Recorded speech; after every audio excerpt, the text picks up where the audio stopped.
একজন আইনজীবী কি দলিল লেখকের মতো দলিল সম্পাদন করতে পারেন? এমন একটা প্রশ্ন করেছিলেন আমার এক ক্লায়েন্ট। আসলে একটি প্রচলিত ধারণা যে আমরা অনেকে জানি না যে একজন আইনজীবী দলিল লেখকের মতো দলিল সম্পাদন করতে পারে।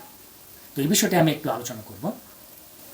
আমাদের সমাজে একটা ধারণা আছে যে জায়গা বেচা বিক্রি, সাবকাপলা দলিল, বায়না দলিল, হেবা দলিল, এগুলো সাধারণত একজন দলিল লেখকের মাধ্যমে সম্পাদন করতে হয়। তো আমি বলবো একজন দলিল লেখক যে ধরনের দলিল সম্পাদন করতে পারেন, একজন আইনজীবী, সিভিল আইনজীবী ও এই ধরনের দলিল সম্পাদন করতে পারেন।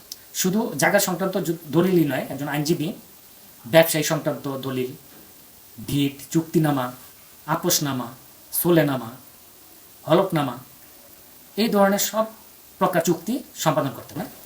তো আমি বলবো একজন সিভিল আইনজীবীর মাধ্যমে যদি আপনারা এই ধরনের দলিল সম্পাদন করেন তাহলে সবচেয়ে ভালো হবে এবং আপনার জন্য মঙ্গলজনক হবে। কেন একজন সিভিল আইনজীবী আপনার সকল কাগজপত্র পর্যালোচনা করে সকল কাগজের রেফারেন্স দিয়ে একটি দলিল সম্পাদন করে দিবেন, যার ফলে ওই জায়গা নিয়ে আপনাকে ভবিষ্যতে আর কোনো আইনি জটিলতা পড়তে হবে না এবং মালিকানার কোনো জটিলতা সৃষ্টি হবে না। কেন একজন সিভিল আইনজীবী জানেন কিভাবে দলিলটা সম্পাদন করলে কিংবা কোন দলিল কোন কাগজ দিয়ে এই দলিলটি সম্পাদন করলে আপনার জন্য ভবিষ্যতে কোনো সমস্যা হবে। একটা দলিল ভুলের জন্য আপনার সারা জীবন মামলা মোকদ্দমা এবং সারা জীবন পেরেশানিতে থাকতে হয়, সময় লস, টাকা পয়সা, টেনশন। তাই আমি বলবো জায়গা কিনতে যান, বিক্রি করতে যান কিংবা ফ্ল্যাট কিনতে যান, তাহলে একজন সিভিল আইনজীবীর মাধ্যমে ওই দলিলটা সম্পাদন করে নেবেন এবং সাব রেজিস্ট্রি অফিসে, সিভিল আইনজীবীও সাব রেজিস্ট্রি অফিসে গিয়ে আপনার পক্ষে টাকা জমা দিয়ে উনিও সাব রেজিস্ট্রি অফিসে রেজিস্ট্রি করে সম্পাদন করে দিতে পারবেন।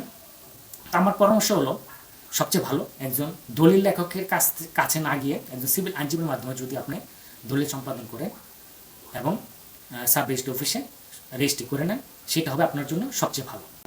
আমি আজকে আলোচনাটা করেছি এই কারণে যে অনেকে জানেই না যে একজন আইনজীবীও বেচা বিক্রির দলিল, মানে সাবকালপার দলিল, বায়নার দলিল, হেবা দলিল সম্পাদন করতে পারে। আসলে এই বিষয়টি নিয়েই আলোচনা করার জন্য আমি আপনাদের সামনে এসেছি। সবাই ভালো থাকবেন, আবার দেখা হবে নতুন কোনো বিষয় নিয়ে। আল্লাহ হাফেজ।